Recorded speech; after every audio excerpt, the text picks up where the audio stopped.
Hello everyone.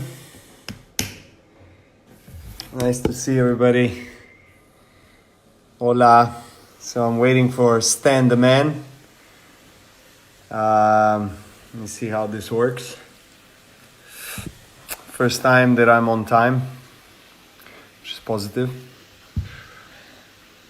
Hey Julie. How are you, Julie?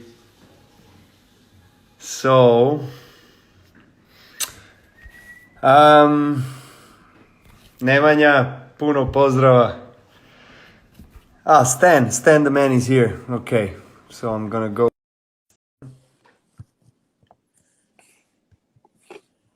Hey,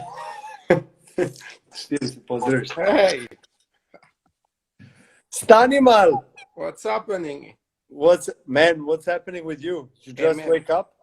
No, never. But what's is that the quarantine effect for you to be on time for the first time ever? Or Amazing, man. Amazing. if this can help you to be on time for the future, please. Well, next step is that I'm on time for the practice. This I'm not sure it will ever happen. Okay, well, at least I'm trying, you know. Yes, at least you know. Look, I thought I'm also ready to practice here. I brought the racket and balls. Nice. You know, so if you're ready, I'm happy to play virtual tennis with you. Is that French Open ball? No, that's actually Australian Open 2013. Okay. The one you remember, 12-10. Yeah. This one I don't remember, but one of the many I don't remember, unfortunately. Exactly, yeah. Roland Garros, I only remember the 16. 15, I think I played finals, but I don't know what happened that day. Me neither. You played that year? I think I did play it. Oh, really? Oh, you were the funny guy with that crazy shorts. Hey, be careful. Hey, be careful because it's there. I knew it, man. For sure. I hope you still have the one I gave it to you. Okay, so I remember. Let's start with shorts, please, because that has been the topic in the last 24 hours. Okay. So I would like to ask you, what is the story behind that shorts? Who came up with the idea? I would like to know who came up with the color, who came up with the style. Like, I would like to know everything. Please lead me through it. There is not much to say except that actually I find the picture the first time I tried them was in 2014 in Tokyo during the tournament. That's when I got the clothes. But as you know, I wear the clothes they gave it to me. Yeah. And well, but you didn't have the say in design, like they didn't ask you previously. No, not for that. No. After that, we start to have more conversation about it, the colors and things like that. I could see the evolution after that. Evolution. I tried to get a little bit less color in one shot, but yeah, at least it made people talk about it. Well, listen, I think with that shorts, you know, won you one of the biggest tournaments in the world. So you should definitely wear it more. People remember more about the short than about me winning. So that's the problem, maybe. Wait, do I remember well that you put the shorts next to the trophy? Yes, I did. Finals? Yeah, I did. I had to. I received too much people talking about it until that, so I said at least he got it. How are you, man? How are you spending your time? I've seen you're very active on Instagram. I've seen that you work out every day, or you at least not every day. Unfortunately, not every day, but I'm trying. No, it's been great. Like, I'm not complaining. Living in a nice place and spending a lot of time at home for once that we're not used to. Spending a lot of time with my daughter also, so that's something different than normally. So at least this is positive. Are you doing homework with? I'm doing the school, not every day. The mom do also, and I do a week there. But yeah, I don't feel she's lucky to have a teacher like me. But well, it's good. What about you? Yeah, I mean, same thing. You know, I had a nice chat with Andy yesterday about about being at home and Mm. about how does that feel. You know, Yeah. I think in a way it's strange because it's the first time. I mean, in my last 15 years of my life that I've been in one place more than yeah, I don't know, almost Yeah. 2 months, Yeah. and that I spent so much quality time with my family, with my children, with my wife. I'm really grateful for that. Mm. Obviously this uh, coronavirus situation is terrible for a lot of people in Europe and in the world. A lot of people losing lives, and a lot of people being locked down in small apartments, and Yeah. it's tough. It's really tough. But I think on the bright side, that we have in a way a blessing to spend time with our family. And especially for us tennis players, we are, as you know, we are on the road at all times. We are under huge adrenaline constantly, traveling from one place to another, not really taking much time to reflect, or we don't have much time. Basically, We our don't off have. season is what, like 1.5 months, where you have to train for 4 weeks. So you kind of have 2 weeks maximum of resting. So I'm not complaining. It's a great sport. I love it. But at the same time, I try to see everything that is happening right now as a positive thing, at Yeah. least for family. Yeah, the big difference now I feel like is we are staying at home and we have to, so we spend time at home, but we Yeah. don't have the pressure of feeling we have to practice, we have to be in shape, we have to be ready because the others are playing, there's tournament coming soon. You don't Yes. feel this pressure, so you can really focus on enjoying the time that you have to spend at home. It's true. It's true. Are you learning some new skills? Are you learning languages or anything like this? Not, I'm learning. I'm trying to teach my daughter. That's Okay. the part.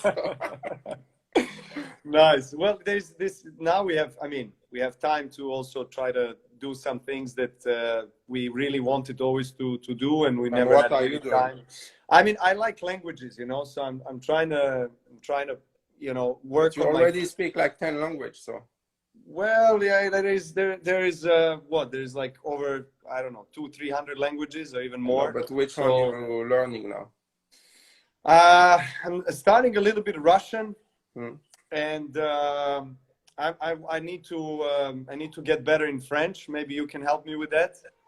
Yes, we can. Peut-être, Peut-être, mon pote. peut-être, and also German.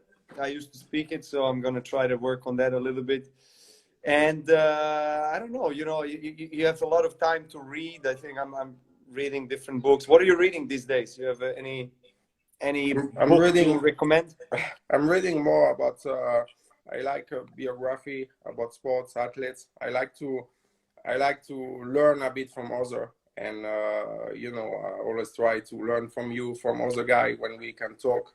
And for me, that's something really you can use as an athlete. Nice, nice. Did you watch Andy's documentary? Yeah, of course, Did you I did. like it? Yeah, I love it. I love it. Everything that can give you something that you don't see, something more Mm. into it, more deep. It's always interesting, and especially with Andy who gives so much. I think it was great. Yeah. Of course, it gives you insights on. I mean, he was struggling a lot in the last 3 years, Mm. with injuries. So it was very interesting to kind of get a little bit closer to him through that documentary, of understanding what he's really going through.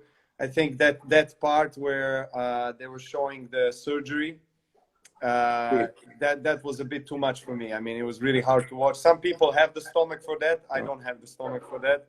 But it's really hard. I mean, you went through also quite a few injuries yourself, right? The surgery of the knee a couple of times. Yeah, I've been there. I think like when I was younger, I had the first one 2007. That was okay. That for me was going quick. But the last one in 2017, the big surgery of the knee, for me, I really struggled mentally to get out of it. For me, it took me a lot of time, and I think like especially because in tennis it's never stop. There's always a new tournament, always something new coming. The mental part is the most difficult one. Yeah. What do you feel mentally is what kind of what part of the mental challenge would you kind of say that is toughest for you to handle? I mean, when you're coming back, for me, when I was coming back is to be patient. I'm really impatient, and to really accept it and to take the time you need to come back. And when you got such a big surgery later in my career, when I'm closer from the end, but in the same time I was at my best level that I never had, was mentally tough to really accept it and to do the work I needed, especially because there's a lot of question mark. With my surgery was a lot of question mark because we didn't know if my knee will handle that surgery and if I was going to be able to come back. So that was the toughest part. And when I came back the first time in Australia, was 6 months after, I knew I was far away from my level, but it was in a way to test it. But I was hoping that after that, it was going to go only step by step better and better. But it went the opposite for a few months after coming back. So basically, it took me almost more than a year to come back to my level. And mentally, that was the toughest part. Yeah, of course. I was sharing the same thing yesterday with Andy as well. When we talked about, the comebacks and the injuries and how that affects your emotional, mental state, how that affects your character, because, if you're playing on a very high level for many years and then you know that you have the quality to be a top player. And then because of the ranking system and everything, if you're out for a long time, like 6 months or more, you're losing a lot of points. Sure, you can use your protected ranking here and there, but your ranking is quite low, so you have to rebuild everything from the beginning. Yeah. And I agree with you that emotional aspect of kind of, I think it's always a biggest challenge to really internally have this conversation with yourself in a most supportive way for yourself, because you are your own biggest, I would say, opponent and supporter. But I think the fact that you're coming back to the same community, to the same environment, where you have been winning the biggest tournaments, where you've been at the top of the game, and then you come back to competition again after an injury, and physically your body probably has to reprogram itself, but and mentally you have to do the same. But mentally it seems like you don't want to do that, because the last memory that you had was positive and you were dominating the tour or whatever. You were one of the best players in the world, and now you have to kind of start from scratch, and then all of a sudden the movement is not as dynamic, as efficient as it was before. And then you start to create doubts in yourself. All these different obstacles, mental obstacles, come there and say, am I capable to do this? Am I ready enough? Maybe I was rushing too much. Maybe I'm not. I was supposed to be more patient. Once you start to ask yourself questions, so many and questions, how it's over. It's over. Right? But it's for me personally, tennis court is a place where I get challenged the most in my life. So on emotional, psychological level, and physical, of course, as well. That's where all my programs that have been maybe suppressed over the years, emotional things and whatever, even some traumas, they surface there. Is it the same for you? Do you feel like tennis court is a kind of a battlefield for you, for you Yes. internally as well? Big time, because that's when you get all the emotion and you have to control them, because sometimes you get tired. So when you're tired, the emotion are coming out even more. And you know that if you start to have doubts, the level is going to drop. If you start to think a little bit too much of what you want to do, or what you're going to do, or how you're going to do it, it's going to be a different match. And for me, it's always been like a big puzzle. You have to put all the pieces together to play your best level. And in my career, it took me so many years to get there at my best. and I knew at that time that when I was feeling good with every aspect of the game, but not only tennis, mentally, physically, then I was the best player I could be. And Yeah. but it takes so much to get there, but not people see only the match. But for me, it takes so much in the practice session to push myself to know that when I'm gonna be in a big match, it's gonna come. It's gonna be automatic. I'm gonna do things without getting in trouble mentally.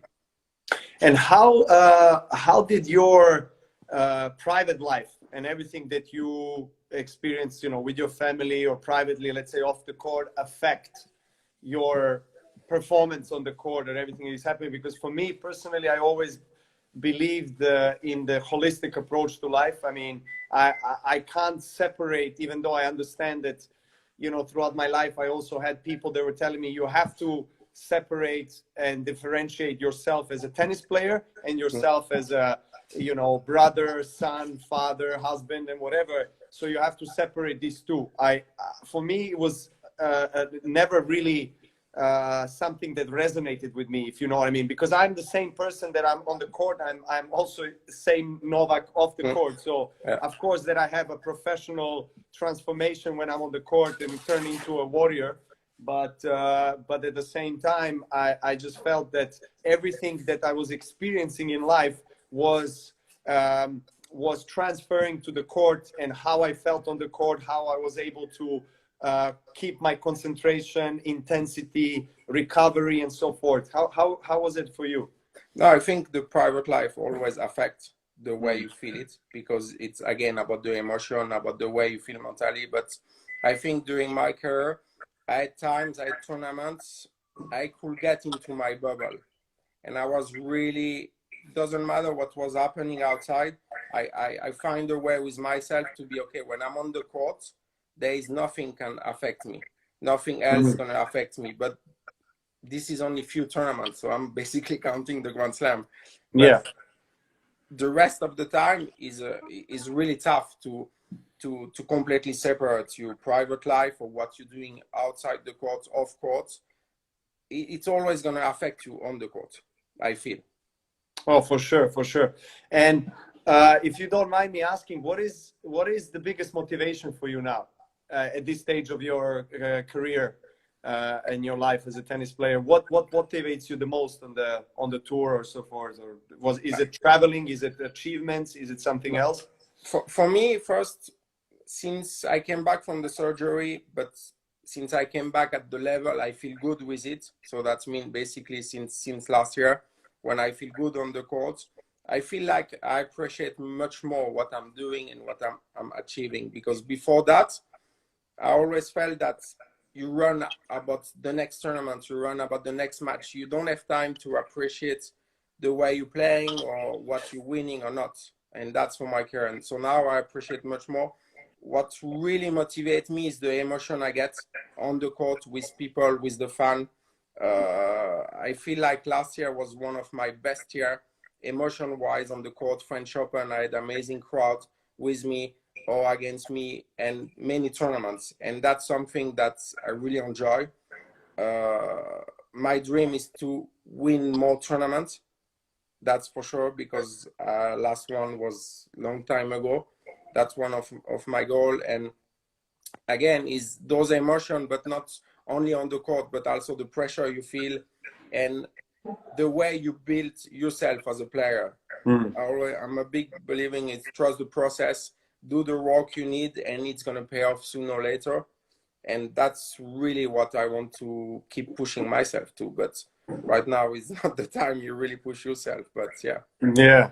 Well, yeah, you're right. You have to kind of pace yourself, you know, and I'm a big believer in work smart, not just work hard. I think, you know, each one of us is different in our own individual special way. And so we all have different bodies that require different things, different amount of work, specific work, and so forth. We were actually, Andy and I were speaking about that yesterday, the very same thing that you said, the appreciation for everything that you're experiencing on the court. And because of the constant competition, the constant travel, adrenaline, expectations, pressure that you pose on yourself, that you feel from the environment. You're on the road constantly, especially if you're at the top.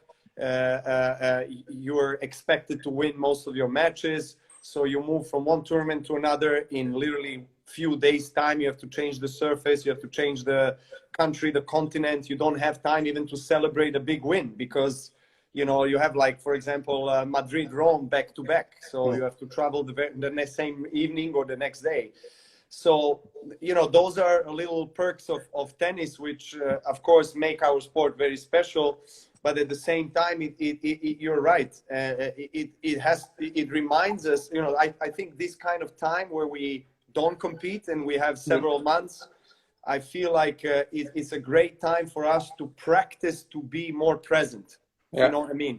Because I feel like in the matches, when I play my best is when I'm fully in the zone, which means I'm fully present and attuned, and everything flows. I don't need to think about what I need to do. It comes automatically. But you know how many matches you and I and tennis player has lost in his life because you're just overthinking and you're doubting yourself and you're, you know, folding maybe under pressure because you just don't maybe trust that at that moment that being there is enough, that you feel like you have to do more and create more. So you start paying attention to all these distractions, the crowd, this and that, and it becomes a huge mess basically. But to talk about crowd, how do you deal? Because there's a question I received many times, and honestly, as a tennis player, a fan, I watch you play those years, and especially last few years. And how do you deal, especially when you play Roger, the crowd against you? Well, of course, it's not easy. You know, when you have most of the people in the stadium cheering for your opponent, and I personally feel that as long as there is respect, meaning if they cheer for my opponent and they don't disrespect me, I'm okay with that. But if there is a disrespect, then I can react a little bit emotional. And of course, I understand that as well. Those kind of reactions that I have towards the crowd at times throughout my career, I'm not proud of them, and it's not something that I am in favor of and that I'm supporting for myself to do, because I know that it's not necessary at all for me to react, because in the end of the day, I have to preserve all the energy for what I have to do, you know, and play the best tennis I can possibly play and stay present. But, you know, we are all people. We all get emotional. We all get distracted and stuff like this, especially if you're alone on the court. We're individual athletes, so we don't have anybody to really rely on. And this is what you have to deal with. And that's what makes you tough mentally as well. But honestly, earlier in my career, when I was experiencing matches, especially against Roger and Rafa, where most of the crowd was cheering for them, it was tougher for me. I felt like it's not fair, that you know, I deserve more support, so forth. And I was spending a lot of energy on that. I was more emotional about that. But then I think throughout my own evolution as an athlete and experiencing these kind of situations more, I accepted it. And by accepting it, I felt like huge relief. And I also felt I managed to conserve more energy that I can use for more constructive things, you know, for myself. Yeah. That's my Stefan, my boys here. Oh, he's there. Hey. Stan the man. Hello. Hi. How are you? Good. Good. Yes. Yes. Igraš tenis. Ще ga питаш kada hoćeš tenis da igraš. Cool. He would like to play tennis with you. He's just shy to ask you. But I cannot wait. When you invite me, I will play with him for sure. Okay. Are you practicing tennis or no? No, well, we are playing a little bit in the garden, basically. You know, just we put a little net so we play, and he likes to play. He's motivated now. We'll see how that works in the future. But going back to what I was saying is as well. what I said after the finals last year against Roger in Wimbledon, which was, you know, one of the most epic matches that I was part of. And there it was really interesting, you know, in terms of the crowd support and everything. With most of the people were cheering for him, and I mean that was obvious from on and off the court as well. But that's why you think it's still like that. Why is it like that? Why you think it's still like that? Why do I think it's still like that? Yeah. Well, look, you know, I mean, we can discuss about various things and factors why this is in such way or other way. It's really hard to say. I mean, for sure, one thing is that Roger is, you know, arguably the greatest player of all time. He's the guy that is liked around the world. So I don't expect, to be honest, in most of the cases, as long as he's playing, the crowd to be in majority on my side, if you know what I mean. Yes, some places maybe, but in most of the places they're going to support Roger, and I'm okay with that because it's Roger. So, and it's very similar situation with Rafa. So yeah, it's hard for me to answer to that question. Why is it like that? Am I contributing to that in a negative way, that I'm taking away the crowd support from me? I don't think so. I think it's more just the greatness of Roger Federer and Rafael Nadal, and not them just as a tennis players, but them as people, as very charismatic, you know, nice guys, humble guys, great champions, that have, you know, made huge mark in our sport. And I am part of their era. So in one way I'm lucky, in another way maybe not so much. So I guess, I don't know. What would you say? What do you think about it? You want to know what I think? I think it's a bit of, for sure, what you said, that they are amazing champion like you are. I think in your young age you were a bit different, of course, like we all are, and that they took this spot already of the nice player, humble and always fair play and all, and that in a movie you cannot have three good guys. You need someone who's a bit against. You know what I mean? Yeah. I'm saying that with a lot of respect. You know? No, of course. And that's probably, I think, when you were all three younger, that's the direction that everybody took a little bit, and now it affects a little bit right now. Yeah, but it's true. My vision. No, it's you're absolutely right, because my beginning of the rivalries that I had with these two guys, it was like I was this confident young player that was saying, yes, I respect Roger and respect Rafa, but I can win against them. I can win big titles. I can be number one. My goal is to be number one. And I think all of that has created this kind of I would say feelings with people, and this kind of situation where you know, people were asking who is this young guy to challenge the big Rafa and Roger, and then I was feeling like it's me against the world in a way, you know. But you also need a little bit. You also need that a little bit. Yeah, that's how I felt. I don't feel that way anymore, to be honest. I mean, for many years now, but especially in the first 3 to 5 years, I was feeling like, okay, it's me against the world. I got to prove it to everybody. I'm going to fight. I'm going to, you know, not give up. I'm going to be, you know, focused, and I'm going to be fearless warrior, you know. And of course, it did give me results in terms of tennis and everything. But at the same time, you know, of course, it was giving me a situation that was difficult to also handle, you know, because every time I would go out on the court with them, it would be tough, and it still is. But you know, I guess it's different from my perspective. I have internally, I have changed the way I'm experiencing this, that I'm seeing this, and so that has changed the whole external experience for me as well. Okay. Yeah. Interesting. Do we have some? You have some questions, Monpok? I have a question I receive a lot of questions, but one from my coach Magnus. He asked about you, Coach Maria. What was for you the part of your game he most influenced? What was the part of my game that my coach Marian has influenced positively? The most, yes. Because you've been working now for how many years? We've been working. We started working in 2006. Yeah. So it's been 15 years, and Marian has been there, more or less from the day one of like pro tennis, and Marian has been an incredible role model for me in my life. It's really hard to talk about him only as a tennis coach. He's like a brother. He's like a father to me.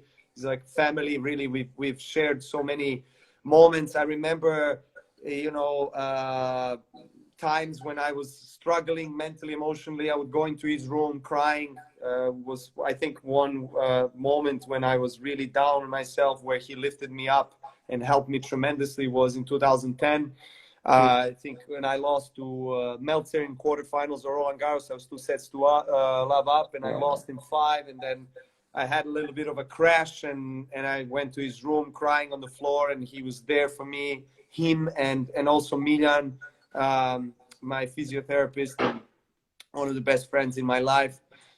These guys have been a tremendous support. And Marian, in terms of technical stuff on the court, I think he has helped me a lot with positioning on the court, and how to tactically execute the right shots at the right time. We worked over the years on forehand and backhand, probably a bit more on forehand, and serve as well. And we were bringing in, other coaches on board as well. Boris Becker. I think Boris I saw Boris. Watching. I don't know. He's watching. I don't know. Hi, Boris. Yeah, he's watching. He's here. Boris, Schatzi, wie geht's dir? He's an amazing guy, and he has helped me tremendously with my serve, because I feel like earlier in my career I was serving well, and then I had this elbow injury, and then everything started to change. My technique has shifted, and I don't know, I lost my rhythm for the serve, and then Boris. Quick joke. I thanks Boris. Yeah. Because in quarterfinal Australian Open, you made serve and volley on match one against me, and you missed the volley. And that was the transition for you when you were starting to go more at the nets. Well, to be quite honest, he did not say anything about that play. He probably liked the play from the standpoint of being courageous, but I don't think he was not actually making me play serve and volley, but he was just, we were working a lot on the serve. And same thing also with Boris, and now with Goran Ivanišević as well. Is like Marian and I have always tried to see, what are the little details that we can improve in the game biomechanically, in terms of tactics, in terms of strategy, in terms of positioning on the court. At that highest level, everything matters, as you know.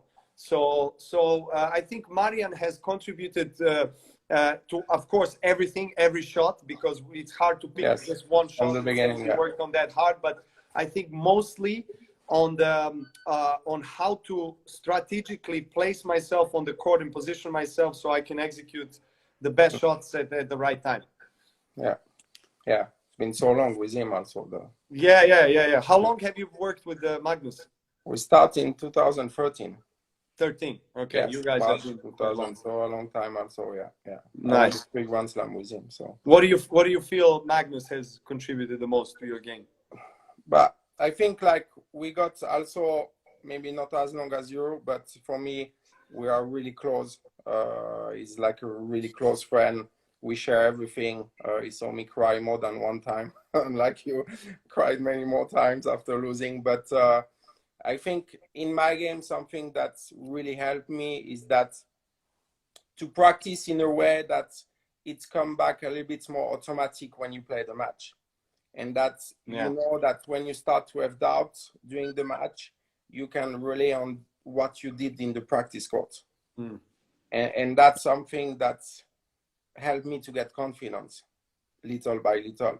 And for me, that's one of the big reasons of why I start to suddenly win bigger matches in my career. I have an interesting question for you, because I've always it's very interesting for me to observe players in terms of the practice and how that translates to the match. Do you feel like, are you one of these players that needs to hit an extra ball on the warm-up or on the practice so you can feel the shot more?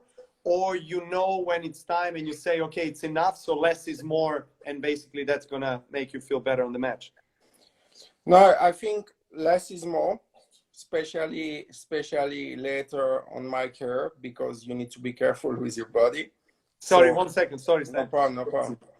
Super, evo sad ću da dođem. Ajde. Sorry. Yes. So for me, yes, less is more, because you need to be basically fresh mentally, physically for the match. But I'm kind of the player who needs to quite have the hours of practice before that. Yeah, I just need to find the right balance of when I can push myself and when not. But I'm not the player who's gonna warm up, miss the last smash, and ask for more smash because he missed one smash. You know what I mean. I know when I'm ready, and when I'm ready, I can completely turn off 1-2 days before the match. Interesting. Because sometimes for me, I actually I do both. Sometimes I feel like less is more, but actually also quite a few times I feel like if I miss a smash, I'm gonna make another one and another one and another one. And sometimes the warm up for the match goes for like 45-50 minutes. You know what I mean? And I feel but like, smash-wise, it didn't work yet. Smash-wise, it's still not working. So forget the warm-up, it's smash. Exactly. So anyone out there that knows how to hit the proper overhead, please let me know. Text me, direct message, Instagram, I'll respond.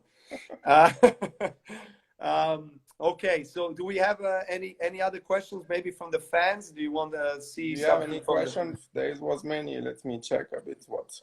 Yeah, kind of question came back often is, when was the match you lost and you were the most angry going out? Well, one of them was with you, Roland Garros finals in 15. But why you were hungry? And another one was probably also with you in 15. No, was it 16 in New York? I don't know. For some reason, you make me angry, man. Oh, come on. You completely dismantle my game. You guys can leave a little bit for the others, so please. No. I've been 15 years on the tour, and I got only few, so please let me that. No, but why you get angry? Because you think you played bad? You think you missed the opportunity to get, or just because you lost? Exactly. Well, not. Look, both of the matches that I lost to you in finals was at Roland Garros and US Open. I felt that it was a very similar trajectory of the match. Yeah. I started well. I won first set in both of the matches.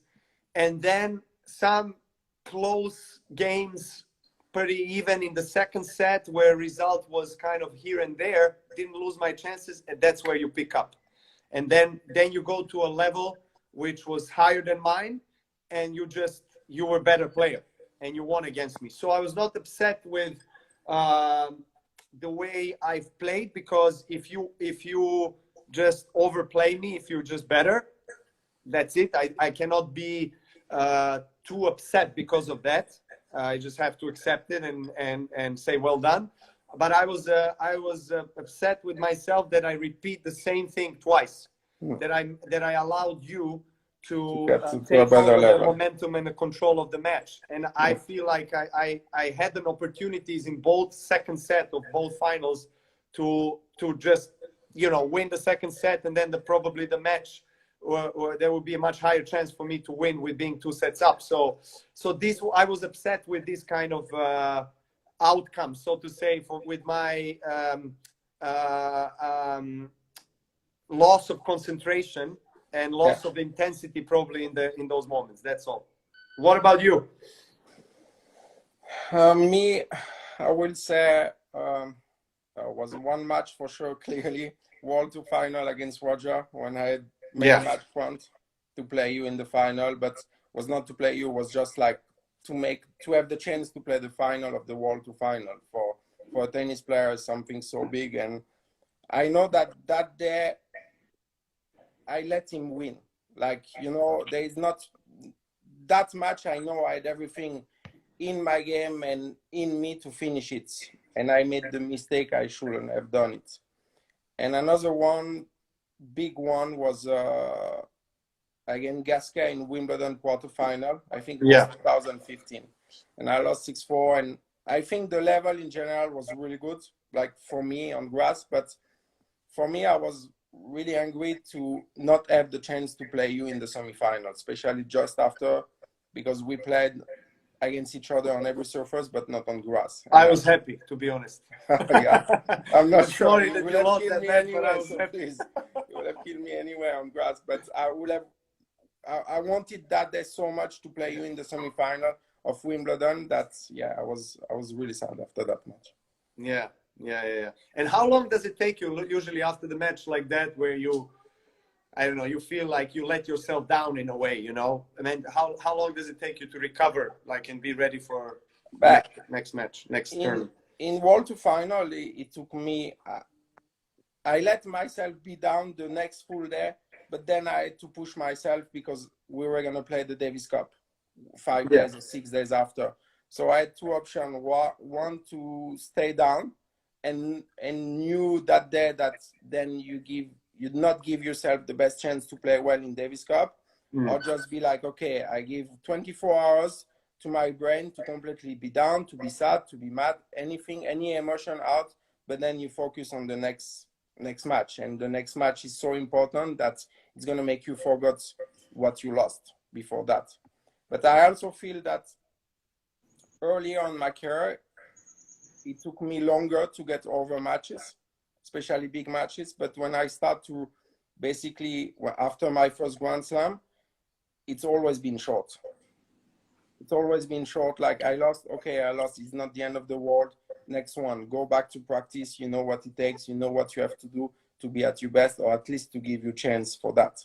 But normally, right now, like last few years, it doesn't take time to really get over it. I'm already thinking about, okay, what do I want next? Do you like watching your own matches and analyzing? I feel like that's not something I'm the best at. I feel like I watch sometimes a little bit points there and point that, but for me, I feel like I know exactly what I did. I know exactly when I lost the match. I know exactly when I did this double fault. I know exactly that at that moment I went a little bit defensive. Like, I can tell you every match. I know what happened in the match. So for me, watching it, it doesn't really help me unless I do it with my team and then my team explain to me something, but they can explain to me without watching the match because I know exactly what happened. So that's not my favorite. I prefer to watch other tennis players. Prefer to watch you. I in tournament, I love to watch the match. Like, when I'm back in the room, hotel, especially in Grand Slam, I put the TV on and I watch the match because I think for my career, I learned so much by watching you guys and practice with you guys. That's when it helped me so much to be a better tennis player. Absolutely. Yeah, same for me. I think I love watching tennis. I think for most of the guys it's the same. You know, when you're during the tournament, you're like always constantly following what others are doing and analyzing their game and trying to pick few things that you can implement maybe in your game and try. And I feel I also like, even when I'm not in the tournament, like when I'm at home, I like to go on YouTube, or I like to look at some replays and highlights of the matches, or some slow motions from like all the players, from Roger, Rafa, yourself, or anybody. And there's always something that is very interesting for me to really try out myself on the court next time I'm hitting a ball.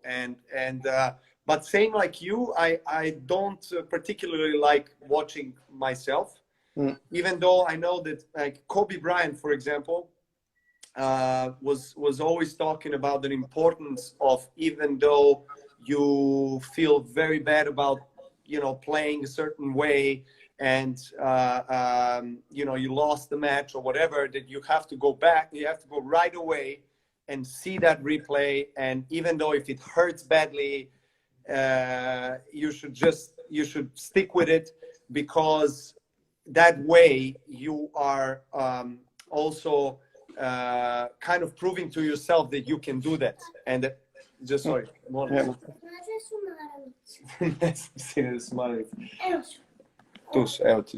Sorry.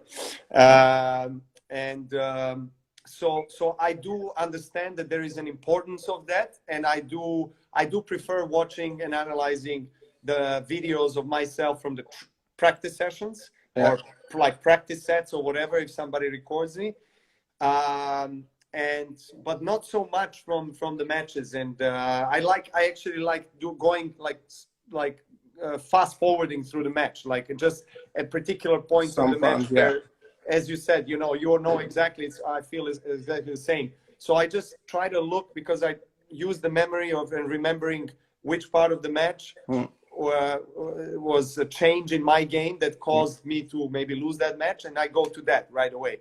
For me, I see what happened. Yeah, for me, if I watch my match, it's more to watch what my opponent did, you know, because I know what I did, and I feel like I know the mistake I've done, but I want to understand why this player pushed me to do that. Or maybe sometimes during match, I feel like after the match, oh, he played so well, he was so aggressive, he pushed me so much.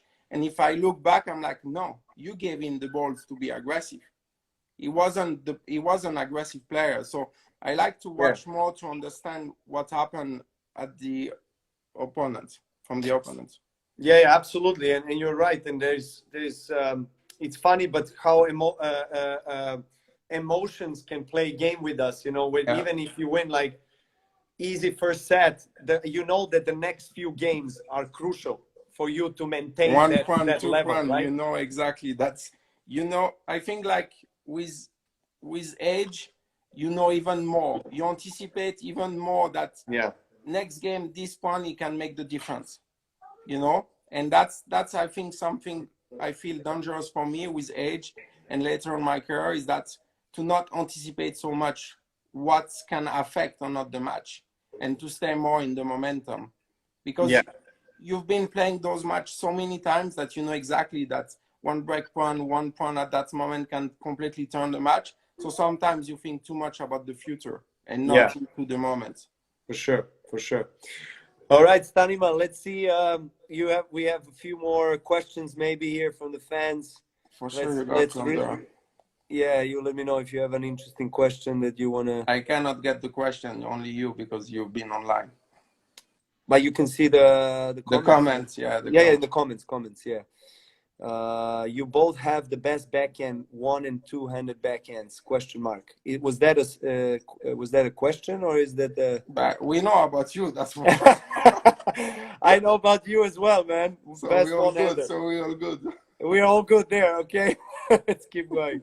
We got time, okay? Let's do two more questions. One more question, And if you get good question. Let's see. Stan, are you 35? Are you 35, Stan? Yeah, I had a great birthday alone.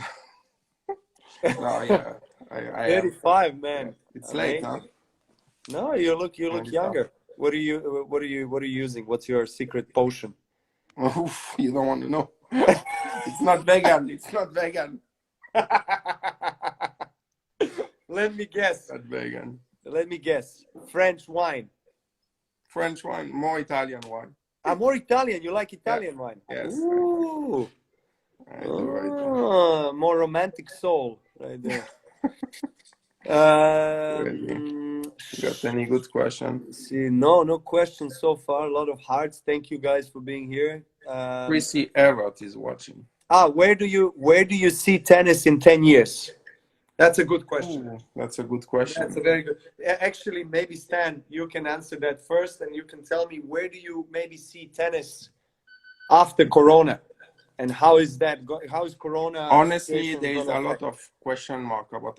Then I have one question also for you, because I read a lot of stuff. But no, after Corona is a lot of question mark. The first question is, when is gonna be the after Corona? Yeah.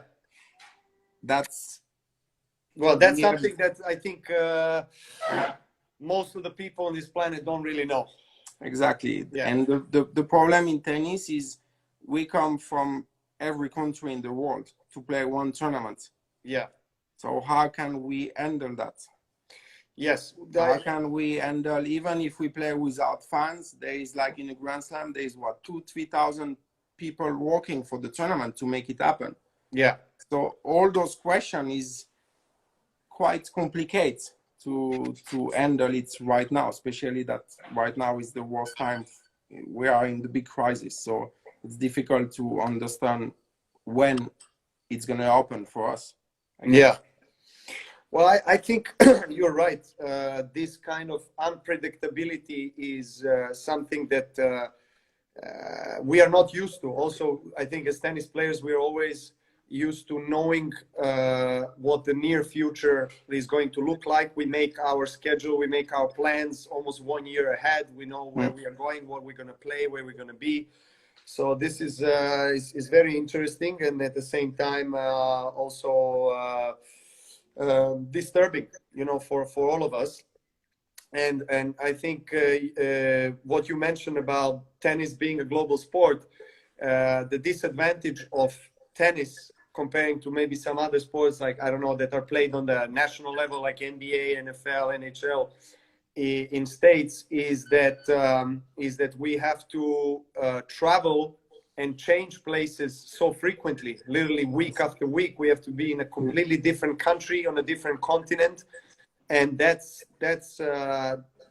I don't know how that's going to be like in the future, near future, or whatever it is, whether it's in a couple of months that we can start to travel again or not.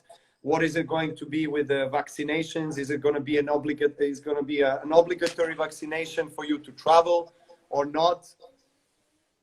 You know, it looks like, I mean, obviously, as you said, there's a lot of question marks, and we also have to, I think, consider some other maybe concepts included in tennis, something that is, you know, I guess more played in a certain continents or in certain areas like of Europe or States. I hope it doesn't come down to that, because our sport is all about international opportunity and about possibility for everyone to travel and play tournaments all around the world. But if this corona virus situation escalates even more, I'm afraid that we are going to, in a way, have to find a solution. Find some solutions, because guys who are ranked between 200, 250, especially to 700 or even higher, are thinking about leaving tennis right now. You know, yeah, because they already barely make a living, so it's tough. Exactly. That was my question. Yeah. About it. How do you? Because we all tennis fans and everybody start to read things that came out from the top. How do you think tennis can help those players who barely make a living, but they like to be 250 in the world in tennis? It's already amazing. Yes. And they barely can live right now. So yes, what is the option that can help them to at least survive the coronavirus until we can start to play again? Well, let me answer that question from two perspectives. First, short term, and then long term. I think short term, I spoke to Roger and Rafa a few days ago, and we had a long conversation about, you know, about near future of tennis, what's going to happen, how we can contribute, and how we can help, especially lower ranked guys who are obviously struggling the most of anybody, because majority of the players who are ranked between whatever 200 and 250 to 700 or 1,000 don't have federation support, don't have sponsors, so they are completely independent and kind of left alone. And so I'm really glad that ATP, Grand Slams now, most likely, and players, hopefully, if we all get together, will contribute collectively to the player relief fund that ATP will distribute using certain models of and criteria. Like, for example, I mean, you don't want to, you want to avoid giving money now to a player maybe that fits into this group of people that are ranked lower, but doesn't need money as much as maybe someone else.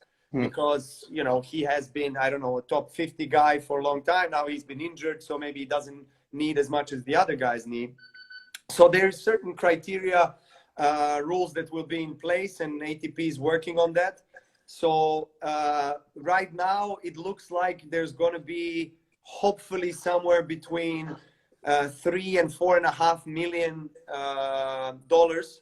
that is going to be distributed to these lower ranking guys, and then other things short term that we can do, and that depends obviously on the continuation of the season, and that's something that the players also have to agree, is that whether or not in the certain tournaments, maybe World Tour finals, maybe bonus pool for top guys in the end of the season, that kind of money, whether that kind of money will also be transferred to this relief fund.